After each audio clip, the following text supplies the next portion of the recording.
여보세요? 네, 안녕하세요, 쌈무이님. 오늘도 반갑습니다. 네, 두종이님 안녕하세요. 자, 오늘 들려주실 이야기는 어떤 이야기일까요? 예, 제가 오늘 해드릴 얘기는요, 저번 쌈무이님이 생방송 때 쌈쌈이 주제로 다락방 얘기해 주셨잖아요. 그 얘기를 듣다 보니까 생각나는 게 있어서 오늘 제보를 해보려고 합니다. 네, 그럼 그 이야기 들어보도록 하겠습니다.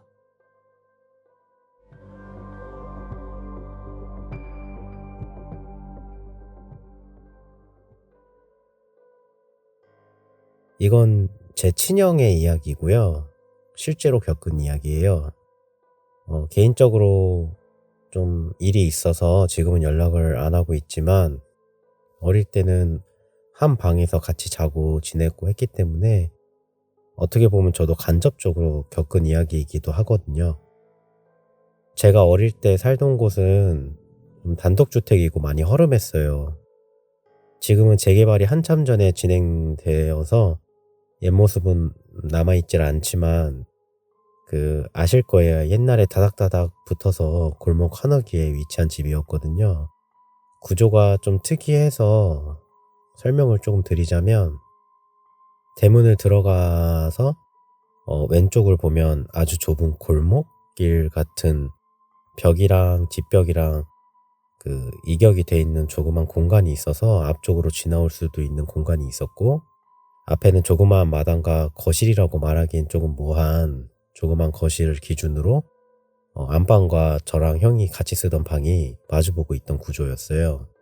그리고 뒤편에 아주 조그만 거실과 방이 하나 더 있었는데 원래는 벽으로 막혀서 새를 주었는데 거기 살던 부부가 나가게 되면서 벽을 허물고 저희 가족들끼리만 같이 사용을 하게 되었죠. 거기 새를 살던 부부는 좀 뭔가 음침한 분위기를 풍겼는데 사시던 아주머니가 긴 검은 머리에 아주 하얀 피부를 가졌었고 어딘가 모르게 좀 몸이 안 좋아 보이고 허약해 보였다고 할까요? 약간 그런 느낌이 강했어요. 남편 되시는 분은 저도 거의 보지를 못했는데 어렸을 적 기억에 무섭다고 느껴지는 그런 외모와 풍채를 갖고 있었고 좀 제가 보기에는 어릴 때도 느낌이 부부가 아닌 것 같이 느껴지는 그런 느낌이었거든요. 부부인데도 서로 말도 잘 안 하는 것 같았고 심지어는 좀 아저씨가 폭력도 휘두르는지 아주머니 얼굴에 가끔 멍이나 상처 같은 것도 보였어요. 나중엔 아주머니가 몸이 좀 안 좋아지셔서 나가게 된 걸로 알게 됐는데 어린 제가 봤을 때도 꼭 좀 어디가 항상 아프신 것처럼 삐쩍 마르고 그러셨거든요. 여튼 그 부부가 나가고 나서 그 방을 할머니 방으로 사용하게 되었는데요. 그 방에는 다락방이 있었어요. 장롱을 마주보고 약간 위쪽으로 해서 다락방이 있었는데 제가 어릴 때는 이제 몸이 조그마니까 들어갈 수도 있어서 들어가 보기도 하곤 했지만 좀 괜히 무서운 마음에 굳이 들어가려고 나중에는 하진 않았죠. 들어갈 이유가 없었으니까요. 사건은 정확하게 기억이 나질 않지만 제가 이제 초등학교를 들어가기 전이었고 형은 저랑 2살 터울이었기 때문에 한 초등학교 1, 2학년 정도 됐을 때 있었던 일일 거예요. 계절은 확실히 기억이 나는데 여름이었고요. 저희는 할머니 방에 테레비가 있어서 괜히 할머니랑 잔다면서 TV를 늦게까지 보고 자고는 했었어요. 할머니랑 잔다고 하고. 토요일에는 그 당시에 토요미스테리 극장 같은 걸 보면서 이불 속에서 무서워하기도 했고요. 어느 날부턴가 형이 할머니 방에서 자면서 TV를 보자고 하면 싫다고 혼자 방에 가서 잔다고 그러기 시작하는 거예요. 어린 마음에 또 혼자서 늦게까지 TV를 볼 엄두는 못 냈었고 제가 TV를 보고 싶은 마음에 왜 그러냐고 물어보는데도 저에게 그냥 짜증만 내고 신경 끄고 너 혼자 가서 할머니 방에서 자 그런 얘기를 했었거든요. 또 어느 정도 시간이 흐르고 어느 날 제가 할머니 방에서 TV를 보다 자자고 했더니 그땐 또 알겠다고 하면서 할머니 방에서 자면서 그때는 TV를 늦게까지 보다 잠이 들었거든요. 근데 자다가 좀 문득 눈이 갑자기 떠지는 그런 날이 있잖아요. 그쵸. 가끔 그럴 때 있죠. 그때가 아마 그런 날이었던 것 같은데 어두운 곳에서도 그 인기척이 느껴지잖아요. 느낌에 형이 안 자고 있는 것 같다는 느낌이 드는 거예요. 그래서 제가 형 자? 하면서 조용히 물었어요. 근데 이불만 뒤집어 쓰고 덜덜 떨고 있는 것만 느껴지는 거예요. 그래서 제가 조용하게 형 왜 그래? 그렇게 뭐 묻는데도 저에게 아무 말도 안 하고 그냥 이불을 머리끝까지 이제 뒤집어 쓰고 덜덜 떨고만 있더라고요.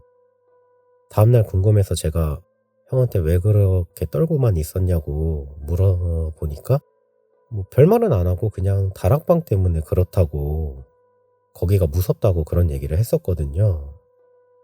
뭐 좀 시간이 지나고 그렇게 지내다 어느 날은 제 외할머니 댁이 인천이었거든요. 인천에 계신 외할머니 댁으로 향했는데 좀 주말에 가더라도 저희 아버지는 좀 웬만하면 할머니 귀찮게 하면 안 된다. 그리고 늦게라도 집에 무조건 가셨었거든요. 그날도 이제 뭐 저녁을 먹고 뭐 한 9시, 10시 그 사이 정도 됐었던 걸로 기억을 해요. 그래서 당연히 이제 집을 가려고 준비를 하는데 그날따라 형이 집에 안 간다면서 고집을 피우는 거예요. 아버지는 좀 어르고 달래고 또 화까지 내시면서 형을 데려가려고 했지만 형은 집에서 자면 무섭다고 그러면서 안 간다고 버티기 시작하더라고요. 지금은 연세가 좀 있으셔서 많이 유해지시긴 하셨지만 어릴 때는 정말 좀 호랑이처럼 무서운 아버지였기 때문에 저는 속으로 형이 엄청 많이 혼나겠다라는 생각을 하면서 바라보고 있었어요. 좀 아니나 다를까 아버지는 화가 많이 나셨는지 소리까지 지르고 왜 집에 안 가냐, 안 가려고 하냐 그러면서 물어보니까 형이 하는 말이 다락방에서 빨간 게 자꾸 내려와서 방을 돌아다닌다고 얘기를 하는 거예요. 네. 아버지가 막 화를 내고 하니까 이제 어린 마음에 형도 울면서 다락방에서 빨간 게 내려와, 빨간 게 내려와서 잘 때 막 돌아다녀, 빨간 게 내려와서 계속 그렇게 뭐 빨간 게 내려온다고 얘기를 하더라고요. 저는 뭐 그 얘기 듣는데 형이 막 그것 때문에 무섭다고 그러니까 저도 무섭잖아요, 어린 마음에. 그쵸. 아버지는 결국에는 형을 이제 때리기까지 하셨는데 외할머니께서는 손주다 보니까 좀 안쓰러우셨나 봐요. 형을 감싸면서 오늘만 재우고 이제 외삼촌한테 태워다 주라고 하면 되니까 내일 외삼촌한테 잘 태워다 주라고 할 테니 오늘은 그냥 돌아가라고 하셨어요.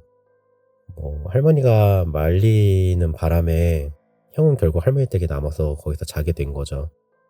저는 집에 돌아오는 차 안에서 어머니와 아버지가 하는 얘기를 들었거든요. 아버지가 어머니한테 쟤는 왜 갑자기 얼마 전부터 다락방 얘기를 하면서 뭐 빨간 게 내려온다는 게 뭐야 대체 이렇게 뭐 약간 화를 내시면서 여쭤보셨고 어릴 때부터 형이 조금 약간 병약했다 그래야 되나 좀 약한 편이었거든요. 그래서 형을 좀 아버지는 못마땅해 하셨긴 했어요. 그러시면서 저에게도 너도 혹시 뭐 그런 거 본 적이 있어? 하면서 좀 물어보셨고 형이 하는 말이 뭔지를 아냐? 너한테 뭔 얘기를 한 게 있냐? 그렇게 물으셨거든요. 근데 저도 아는 게 없으니까 그냥 저번에 새벽에 깼는데 형이 뭐가 무서운지 이불을 머리 끝까지 뒤집어 쓰고 이게 덜덜 떠는 걸 본 적은 있다. 그렇게 얘기를 했어요. 아버지께서는 세상에 귀신이 어딨냐면서 다 약해서 병약해서 그런 거라면서 못마땅해 하셨어요. 당시에도. 그 후로도 형은 방에서 잘 놀다가도 제가 형이 무서워한다는 걸 아니까 그 다락방 문을 막 열려고 하면 정색을 하면서 굉장히 싫어했었고요. 뭐 형이 너무 무서워하니까 괜히 저도 어린 마음에 무서워져서 그 다락방을 괜히 같이 기피하게 됐던 것 같아요. 나중에 시간이 좀 많이 흘러서 제가 중학생 정도가 되고 형이 고등학생 정도가 됐을 때 그냥 뜬금없이 문득 그 예전에 형 옛날에 그 다락방에서 뭐 빨간 게 내려온다 그러면서 무서워했던 거 있잖아.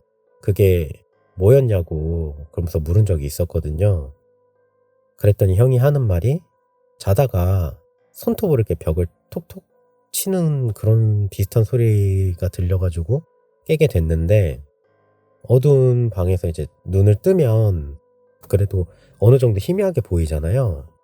근데 이제 다락방 쪽에서 그런 틱틱 이렇게 벽을 치는 소리 같은 게 나서 쳐다봤더니 살짝 다락방이 열려 있어서 가만히 응시를 했다고 하더라고요. 근데 그 가만히 응시를 하고 있던 그 다락방에 살짝 열려 있는 문틈 사이로 빨간색 옷을 입은 어떤 여자가 기어 나왔다고 하더라고요. 우와. 근데 이게 당시에는 무서워서 이제 굳게 됐는데 움직일 수가 없었는데 기어 나오더니 이제 뭘 찾는 것 마냥 바짝 엎드린 그런 낮은 자세로 바닥을 막 기면서 움직이고 있는데 꼭 무슨 냄새를 맡는 것 같기도 하고 뭘 찾는 것 같기도 했다고 그랬거든요. 근데 이게 뭐 바닥만 기어다니는 게 아니라 꼭 무슨 스파이더맨처럼 벽도 타고 천장도 타고 그러면서 온 방을 그런 자세로 돌아다녔다고 하더라고요. 그 누군데 그 여자가 어떻게 생겼는데 하면서 물어봤더니 머리카락 때문에 자세히는 안 봤는데 그 느낌이 좀 겉모습이 너 예전에 그 전에 새에 살던 아주머니 기억나? 그러면서 그 아주머니랑 비슷했다고 그러더라고요.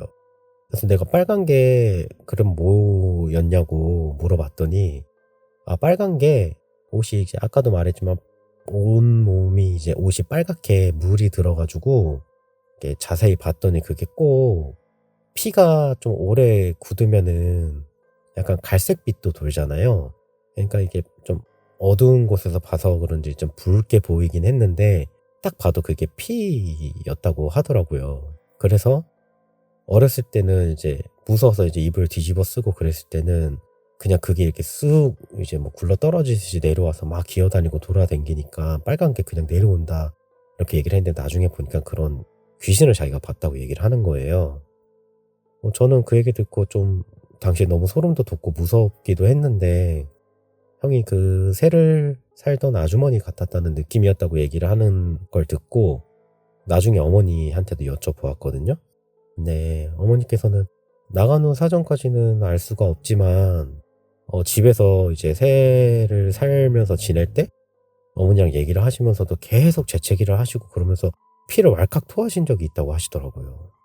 근데 당시에 새도 많이 밀리기도 밀렸고 저희도 어렸던지라 이제 병원을 가서 무슨 병인지 확인을 해봐야 될 것 같지 않냐, 병원을 한번 들려봐라 얘기를 했는데도 병원을 가실 돈이 없었는지 가시지를 못했다 그러더라고요. 그러니까 저희도 많이 어렸기 때문에 어머니가 걱정이 되신 것도 있고 그냥 뭐 여러 가지 상황상 어쩔 수 없이 방을 좀 빼줬으면 좋겠다 나가달라 부탁을 드렸고 그 아주머니가 나가게 되신 거예요. 근데 그 이후에도 저는 진짜 아저씨는 끝까지 보지는 못했고요. 아주머니 혼자 이게 별말 없이 이제 학교 갔다 오니까 이제 나가셨더라고요. 방을 뺐더라고요. 근데 형 얘기를 좀 듣고 보니까 짐작하기로는 형이 본 게 그 아주머니가 맞다면 아마 나간 후에 좀 어떤 이유인지는 모르지만 좀 몸이 안 좋으셨으니까 돌아가셨던 게 아닐까 좀 그렇게 조심히 추측을 했었어요. 그 후로는 재개발 진행되면서 저희 가족도 그 집에서 나와서 이사를 갔고 다시 뭐 가본 적도 많지만 예전 모습은 찾아볼 수가 없었거든요. 위치도 짐작이 안 되더라고요. 저는 그냥 형이 봤던 게 그 짐작을 했던 게 그 아주머니가 아니길 바랄 뿐입니다. 야, 첫 번째 이야기 잘 들었습니다. 자, 또 종이님이 최근에 또 다른 이야기가 있다고 하셔서 그 이야기를 또 들어볼까 하는데요. 네, 제가 이제 이 이야기 이후에도 쌈미님한테 최근에 좀 겪은 일이 있다고 같이 제보를 하겠다고 말씀을 드린 적이 있잖아요. 이거는 들으시는 분들에 따라서 안 무서우실 수도 있는데 꿈이랑 좀 관련이 된 일이거든요.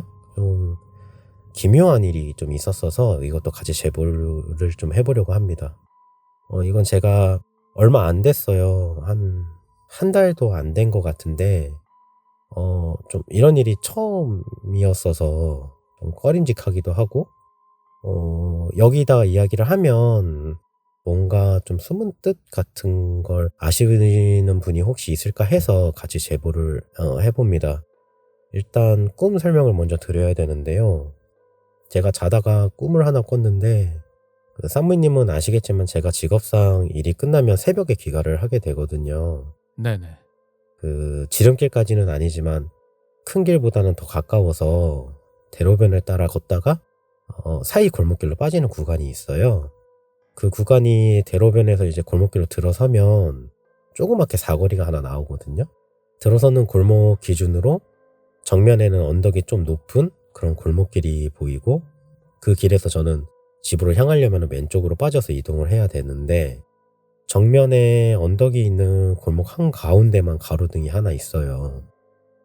꿈속에서도 그 골목에 들어서서 정면을 자연스럽게 이렇게 올려다보는데, 가로등 바로 밑에 어떤 남자가 코트를 입고 등지고 이렇게 그 가로등 바로 밑에 서 있더라고요.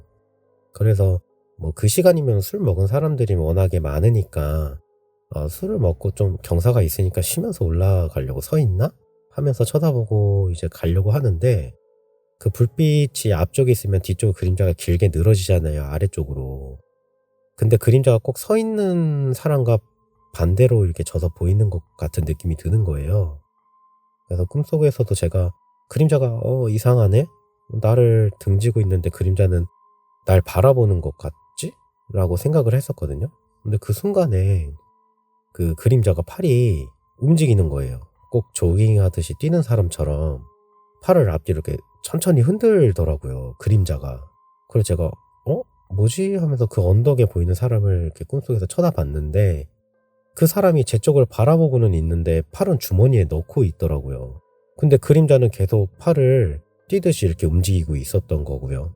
그래서 뭔가 꿈속에서도 굉장히 기괴하다라는 생각이 들면서 빨리 이 자리를 피해야 되겠다는 생각이 들었었어요. 그러면서 빨리 이제 이동을 해야 되겠다 하려고 하는 순간에 그림자만 제 쪽으로 팔을 더 막 빨리 뛰어오는 것처럼 힘차게 흔들더니 달려들듯이 빠르게 그림자만 달려오더라고요.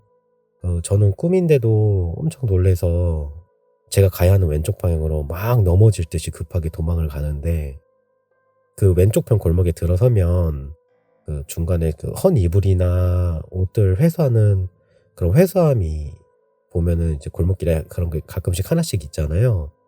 거기 골목길에 그게 있었거든요, 회수함이. 헌옷수거함이 있었는데, 마침 거기서 그런 물건들을 회수하는 분이 거길 열어서 이제 물건을 막 꺼내고 있었는데, 제가 막 헐레벌떡 아무도 없는 그 새벽길에 뛰어오니까 그 아저씨가 놀래시면서 왜 그러냐고, 왜 이렇게 갑자기 이렇게 급하게 뛰어오냐, 놀랬다, 이렇게 저한테 말을 먼저 거시더라고요, 놀래시면서. 그래서 제가 꿈속에서도 뒤에 막 하면서 말을 다 하지도 못하고 뒤쪽을 쳐다보는데, 그 그림자가 아까 제가 서 있던 그 사거리 중간까지 길게 늘어져서는 팔만 휘적휘적 엄청 빠르게 뛰듯이 움직이는 그런 모습을 보면서 제가 꿈에서 깼단 말이죠. 근데 그 꿈을 꾸고 깬 이후로도 뭔가 급박했던 꿈을 꿨구나 정도만 생각이 나고 꿈 내용이 잘 생각은 안 났었어요.